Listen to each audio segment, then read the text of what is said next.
আল্লাহ আপনাকে ভালোবাসেন এবং আল্লাহই আপনাকে প্রকৃত অর্থে ভালোবাসেন, বাকিরা আপনাকে স্বার্থের জন্য ভালোবাসেন। মনে রাখবেন, প্রকৃত অর্থে শুধু আল্লাহই তার বান্দাদেরকে ভালোবাসেন, বাকিরা মানুষের অবস্থানকে ভালোবাসে, মানুষের ব্যক্তিসত্তাকে নয়, আপনার আত্মাকে নয়, আপনার অবস্থানকে। এটা আপনি হারে হারে উপলব্ধি করবেন যত দিন যাবে। আধারে ভয় পেও না, আলো আছে আড়ালে, অন্ধকার পালিয়ে যাবে তুমি উঠে দাঁড়ালে। নিজেকে দাঁড়াতে হবে, নিজের সাথে নিজের শক্ত বোঝাপড়া করতে হবে। অন্যের দোষ খোঁজার সময় আমাদের নাই, চিল্লায় বলো ঠিক না। একটা কন্যা যখন আসে পৃথিবীতে, ইসলাম বলে ওই ঘরটা বরকতময়। এরপর যখন বড় হতে শুরু করে, ইসলাম বলে বাবা যদি এই মেয়েকে ভালো পাত্রের হাতে তুলে দেয়, বাবার জন্য জান্নাতের দরজাকে খুলে দেয় কে? তারপর সে যখন কারো বধূ হয়ে কারো ঘরে যায়, ইসলাম বলে খয়রুকুম খয়রুকুম লি আহলিহি, তোমাদের মধ্যে ওই ব্যক্তি আল্লাহর কাছে সেরা যে তার স্ত্রীর কাছে সেরা। বাইরে এ পৃথিবীর সুখের সময় আপনার বন্ধুর অভাব নাই। একবার দুঃখে পড়ে দেখেন, একবার টাকার ক্রাইসিসে পড়ে দেখেন, একবার অসুস্থতার ক্রাইসিস নিয়ে পড়ে থাকেন, একবার বিপদে পড়ে দেখেন, আপনার পাশে কেউ দাঁড়াবে না।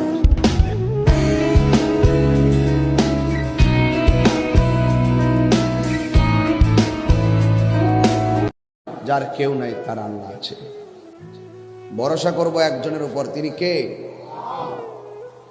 ওই আল্লাহ যদি আপনার উপরে রাজি থাকে, তাহলে আপনি বেশি ইবাদত লাগবে না। নাজাতের জন্য অল্প আমলই যথেষ্ট, যদি আমলটা নিয়মিত হয়। ঠিক কিনা বলেন? নাকে দিয়া যেন পানি না ঢুকে, নাকের মধ্যে তুলা ঢুকাইব কত মায়া। কান দিয়া যেন পানি না ঢুকে, কানের মধ্যে তুলা ঢুকাইব কত মায়া। গরম পানি দিবে না, বেশি ঠান্ডা পানিও দিবে না, কুসুম গরম জল দিবে কত মায়া। পুরাতন জামা পরাবে না, নতুন জামা কিনবে কত মায়া। আস্তে করে স্টিলের কাঠের মধ্যে শোয়াবে কত মায়া। লাশটা ওজন হওয়ার পরও কাদের মধ্যে কষ্ট কইরা নিবে কত মায়া। মানুষ যা কল্পনা করতে পারে সেটা মানুষ করে দেখাতে পারে। তুমি তোমার কল্পনার রাজ্যকে সাজাও, তোমাকে হারাতে পারে এমন কোন শক্তি আল্লাহর জমিনে নাই। তোমার কি শক্তি, কি সম্ভাবনা তুমি জানোই না মিয়া। বিশ্বাসঘাতক যে হয়, সে জীবনে কত সুখ খুঁজে পায় না, কখনো সুখ খুঁজে পায় না।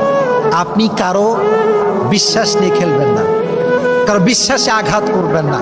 আজকে আপনি মানুষের